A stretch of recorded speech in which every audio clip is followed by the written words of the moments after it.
نحمدہ و نصلی علی رسولہ الکریم۔ ایک سوال اسلام آباد سے ہمارے پاس آیا کہ حضرت سیدنا عبداللہ بن رواحہ رضی اللہ تعالیٰ عنہ کی شہادت کس سنہ ہجری میں؟ حضرت سیدنا عبداللہ بن رواحہ رضی اللہ تعالیٰ عنہ آپ نے اعلان نبوت کے 13ویں سال حج کے موقع پر مینا کی گھاٹی میں 70 افراد کے ساتھ اسلام قبول کیا، اور آپ شاعر تھے۔ نبی کریم علیہ السلام کی شان میں نعتیں پڑھا کرتے تھے، نعتیں لکھا کرتے تھے، اور کفار کو جواب دیا کرتے تھے۔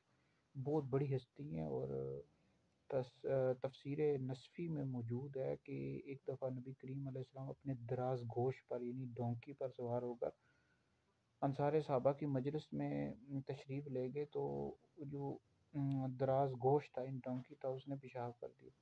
تو عبداللہ بن ابی جو منافق تھا، منافقوں کا سردار تھا، اس نے اپنی ناک پر ہاتھ رکھ دیا۔